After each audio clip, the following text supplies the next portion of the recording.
Assalamualaikum students, how are you all? I hope you all will be fine. Today we will start our new unit number 7, acids, bases and salts. ठीक है, इस unit में हम किसके बारे में पढ़ेंगे? एसिड्स को डिस्कस करेंगे, बेसिस को डिस्कस करेंगे और सॉल्ट्स को डिस्कस करेंगे. एसिड्स क्या होते हैं, बेसिस क्या होते हैं, सॉल्ट क्या होते हैं. ठीक है, introduction to acids, bases and salt. Acids. So today our topic is acids. Many fruits such as lemon, orange, grapes, etc. taste sour. ठीक है, जब भी आपने खाया उनको तो इनका टेस्ट क्या होता है, खट्टा सा टेस्ट होता है. ठीक है, What makes them sour? आपने कभी सोचा कि इनके अंदर ऐसी क्या चीज होगी जिसकी वजह से इनका जो टेस्ट है वो इतना खट्टा सा टेस्ट आ रहा होता है. There must be a substance in these fruits that make them sour. Obviously कोई ना कोई ऐसा substance इन fruits के अंदर होगा जिसकी वजह से इनका जो टेस्ट है वो sour है, खट्टा सा टेस्ट है.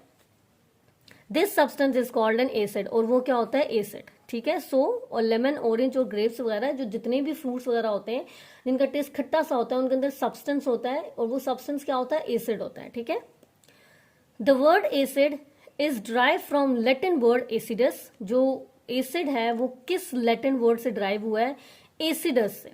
ठीक है, और उसका मतलब क्या है, साउर है.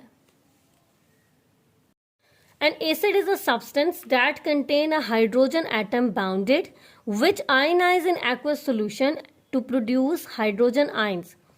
This hydrogen ion make acid taste sour, so an acid is defined as follows. An acid is a substance that give hydrogen ion H positive when dissolved in water. HCl goes to H positive, Cl negative. H2SO4 goes to, या product में क्या बनेगा हमारे पास, 2 moles of hydrogen ion and SO4 2 negative. ये चीज याद रखें, जो एसिड होता है ना, एसिड उसके अंदर क्या चीज होती है, हाइड्रोजन एटम होता है. ये चीज याद रखिएगा, एसिड के अंदर क्या चीज होती है, हाइड्रोजन एटम हुआ होता है. अब हमारे पास यहाँ पे क्या है, HCl.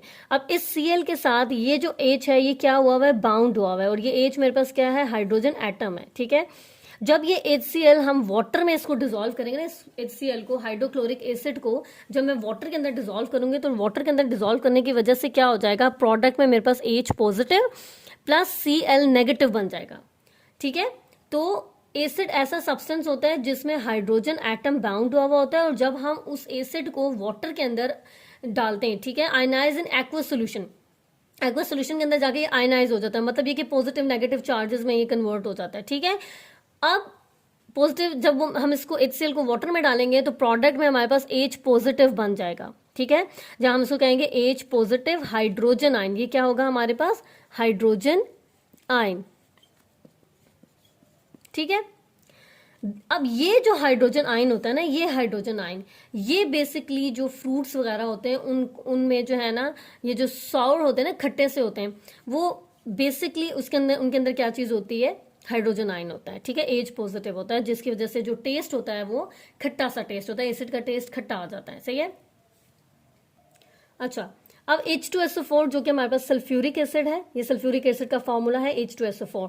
जब इसको हम वाटर में डिसॉल्व करेंगे तो ये आयनाइज होके 2H पॉजिटिव बना देगा. ठीक है, और साथ में हमारे पास जो ना सल्फर ऑक्साइड बना देगा SO4-2. ठीक है, अब हम यहाँ पे देखें तो जो हमारे पास हाइड्रोक्लोरिक एसिड था इसके अंदर कितने हाइड्रोजन आयनाइज हो रहे थे, कितने. ठीक है, कितने ये हाइड्रोजन कंटेन कर रहा था, ये 1 हाइड्रोजन कंटेन कर रहा था. ठीक है, और how many ionizable hydrogen are present in sulphuric acid, तो कितने आयोनाइजेबल हाइड्रोजन थे इसके अंदर, सल्फ्यूरिक एसिड के अंदर 2. ठीक है, सो आई होप आपको यहां तक समझ आ गई होगी. Thank you so much.